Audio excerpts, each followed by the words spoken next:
Hello, bonjour à vous également qui nous regardez via le Facebook de l'église Arbre de Vie des Deux Silos et également l'église Épi qui, elle, se trouve à Paris. Donc l'église pour les cultes à Paris, c'est un samedi sur deux et pour les cultes ici en Seine-et-Marne, c'est tous les dimanches matin.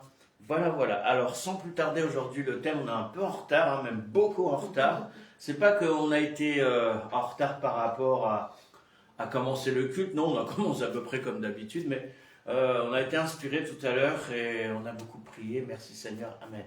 Alors, on continue. Donc maintenant, ça va être le passage sur l'enseignement. Sans plus tarder, le thème, si tu veux bien le mettre sur l'écran, ma chère femme. Aujourd'hui, c'est veiller à la bienveillance.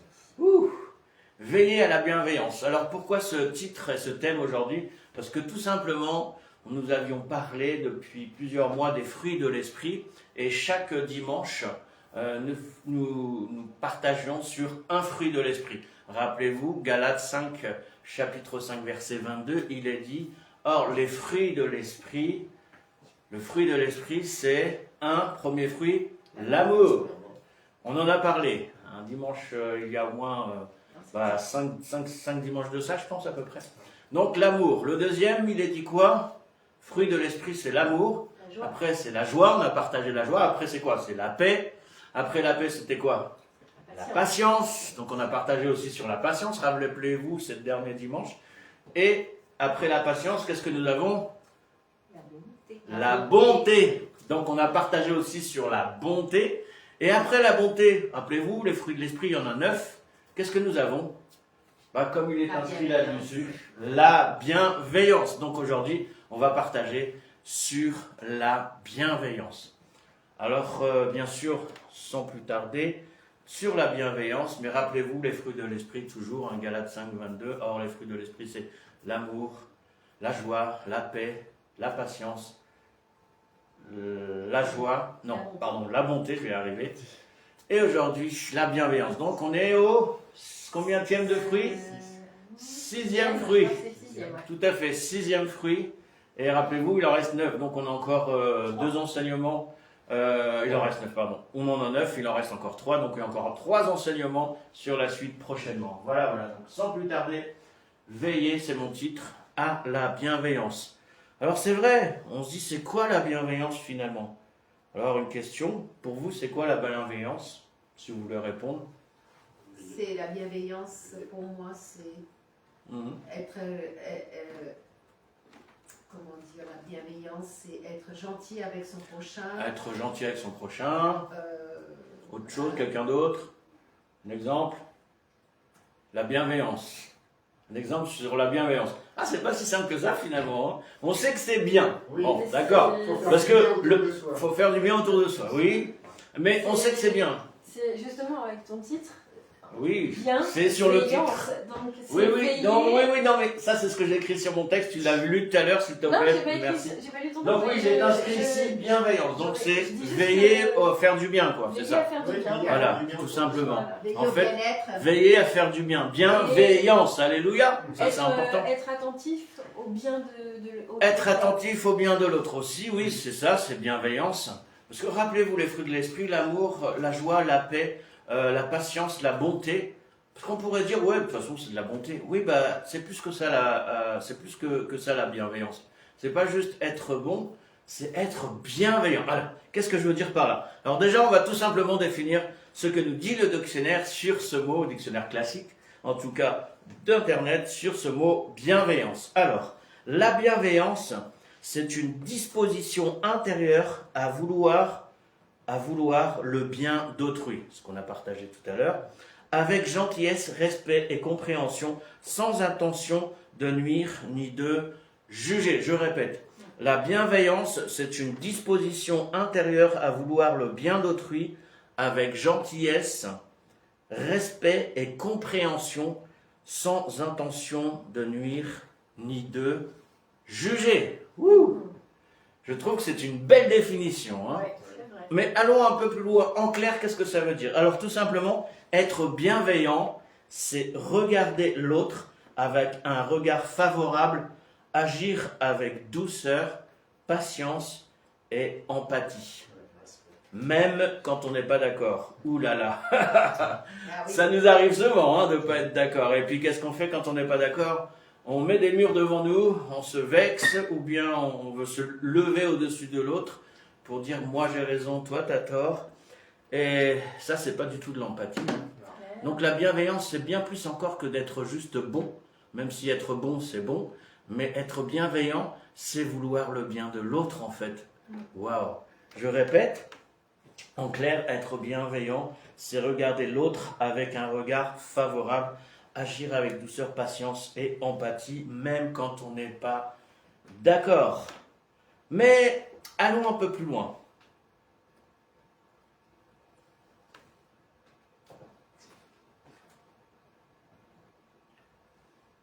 Donc, la bienveillance, c'est, bien sûr, comme on l'a dit tout à l'heure, dans ce mot, il y a le mot bienveillance. Et quand on y réfléchit bien, que veut dire le mot bien, finalement? Ce qui est bon, ce qui est juste, ce qui est bénéfique. Ça, quand on décortique le mot bienveillance, on retrouve bien sûr le premier mot bien, donc ce qui est bon, juste et bénéfique. On est d'accord? Et quand on prend l'autre mot à côté, de bienveillance, on va prendre maintenant le mot veillance. Que veut dire le mot veillance? Il veut dire tout simplement le verbe de veiller, bien sûr, faire attention, prendre soin. Donc, si on décortique ce mot bienveillance, c'est tout simplement, surtout ce mot veillance, il y a aussi quelque chose au niveau, j'aimerais dire, du regard, de l'observation autour de toi, de faire attention à ta famille, de faire attention, de prendre, mais bienveillant bien sûr, être bienveillant envers des personnes que tu aimes, mais peut-être aussi des étrangers. Si tu vois par exemple, je donne un tout petit exemple, une mamie ou un papy dans la rue qui a du mal à traverser la route, tu le vois, donc veillant, tu veilles à ce qu'il traverse la route sans encombre, afin qu'il n'ait pas d'accident. Donc déjà, tu le vois, tes yeux, tu as de l'empathie dans ton cœur. Rappelez-vous, l'importance de les qualificatifs, on va dire, de ce mot bienveillant, c'est avoir de l'empathie, aller vers cette personne, lui vouloir du bien, lui faire du bien, prendre soin de lui. Wow. C'est veiller. Ça peut même aller encore plus loin. Ça peut même aller encore plus loin. C'est-à-dire au service d'eux. Oui, tu es au service de la personne, tu as raison, c'est vrai. Tu es au service de la personne et non pas à ton service. C'est pas moi je, même si des fois on croit qu'on fait du bien parce que on fait ça pour les autres, mais est-ce que tu es sûr que ça leur fait du bien? Bon, bien sûr, pour passage piéton, pour amener un papy ou mamie, ça c'est bien, il n'y a pas de problème. Mais des fois, en pensant bien faire, on se dit « Ah ouais, mais ça c'est bon ». Mais cette personne-là, des fois, on ne les aide pas quand il s'agit sur des sujets où c'est pas forcément la santé qui est en jeu ou d'autres choses, ou bien vouloir trop materner nos enfants, ainsi de suite. Ça, c'est pas leur rendre service du tout, parce que quand ils vont grandir, ils ne sauront pas se débrouiller, ils vont faire n'importe quoi, vous voyez. Donc il y a des choses à faire et de ne pas faire, même si on se croit bienveillant, on pense que c'est bon, mais tout n'est pas forcément toujours rose non plus. Donc, ouais, c'est ça. Donc, bien ce qui est bon, juste bénéfique, veillance, comme j'ai dit tout à l'heure, du verbe veiller, faire attention, prendre soin. La bienveillance, c'est donc veiller au bien de l'autre. Voilà ce que c'est finalement la bienveillance, c'est veiller au bien de l'autre. Ok? Alors maintenant, des exemples un peu plus concrets, on va dire. Alors, si quelqu'un en a là, on en a cité tout à l'heure un petit peu. Comme on l'a dit tout à l'heure, c'est écouter quelqu'un sans le condamner. Ça, c'est de la bienveillance et c'est concret. Par exemple... C'est de veiller au bien de l'autre, écouter quelqu'un sans le condamner. Tu disais quelque chose. Par exemple, à l'école, quand un instituteur ou un prof un élève rate par exemple un contrôle, et tu peux avoir des profs qui vont le casser en disant oh, t'es nul, machin. Ouais. Un prof bienveillant va plutôt chercher à l'encourager, lui dire bon là t'as raté, mais tu vas faire mieux la prochaine fois. Va être en train de le porter. Tout à fait, ma chère femme. Donc écouter quelqu'un sans le condamner. Et bon, tu as cité pour l'élève avec le prof ou les parents, parce que les parents Ouais, sont ça peut pas être bien, pareil pour les parents. et qui au lieu d'encourager les enfants les détruisent, hein, ça malheureusement. Donc écouter quelqu'un sans le condamner, mais c'est aussi, j'aimerais dire, on voit quelqu'un de pas gentil, de moche intérieurement, je parle du cœur, hein, un mauvais cœur et ceci, puis tout de suite on va le juger, on va le condamner, mais en fait la bienveillance elle fait pas ça.